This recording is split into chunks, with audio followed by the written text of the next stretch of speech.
Chapter 15. The Advancing Person.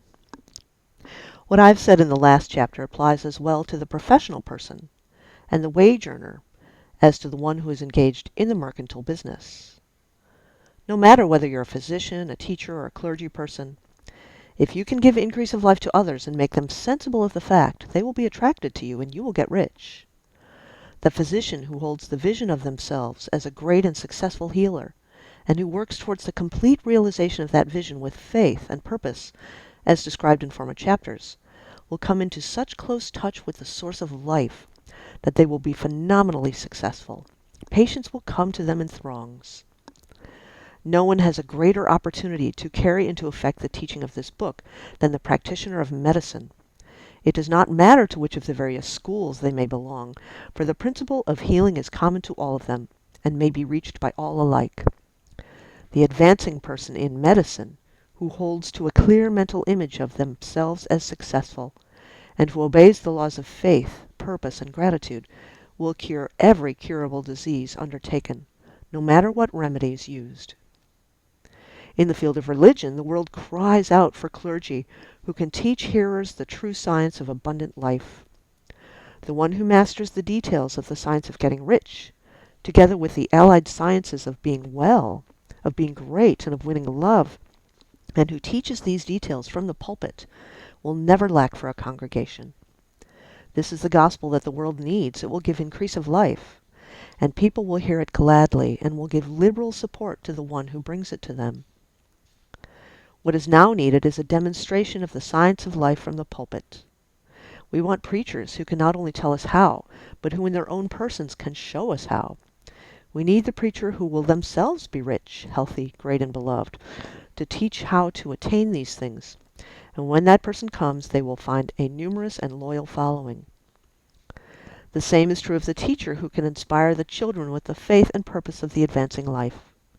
That person will never be out of a job. And any teacher who has this faith and purpose can give it to pupils.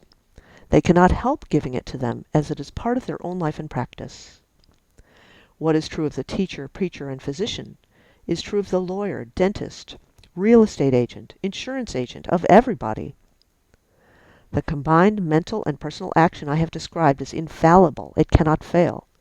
Every man and woman who follows these instructions steadily, perseveringly, and to the letter will get rich. The law of the increase of life is a mathematical certainty in its operation as the law of gravitation. Getting rich is an exact science. The wage earner will find this as true, in their case, as any of the others mentioned.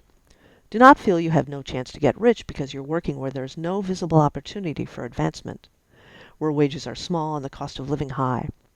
Form your clear mental vision of what you want and begin to act with faith and purpose. Do all the work you can do every day, and do each piece of work in a perfectly successful manner.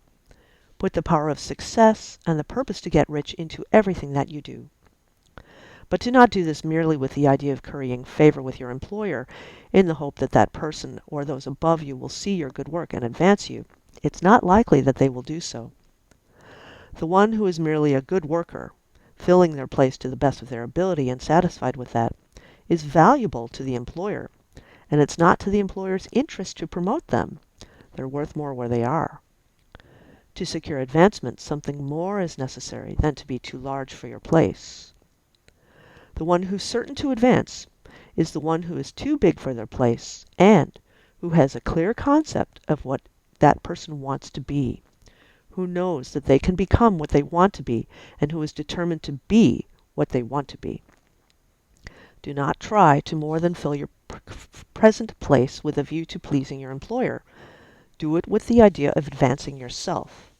Hold the faith and purpose of increase during the work hours, after work hours, and before work hours.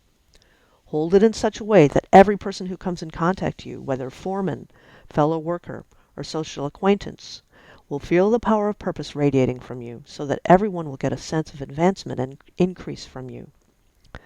People will be attracted to you, and if there's no possibility for advancement in your present job, you'll very soon see an opportunity to take another job. There is a power which never fails to present opportunity to the advancing person who is moving to obedience to law. God cannot help helping you if you act in a certain way. God must do so in order to help God's self. There is nothing in your circumstance or in the industrial situation that can keep you down. If you cannot get rich working for the Steel Trust, you can get rich on a 10-acre farm. And if you begin to work in the certain way, you will certainly escape from the clutches of the Steel Trust and get onto the farm, or wherever else you need to be.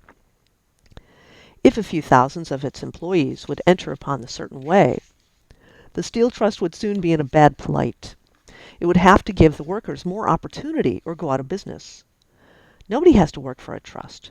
The trust can keep people in so-called hopeless conditions, only as long as there are people who are too ignorant to know of the science of getting rich, or too intellectually slothful to practice it.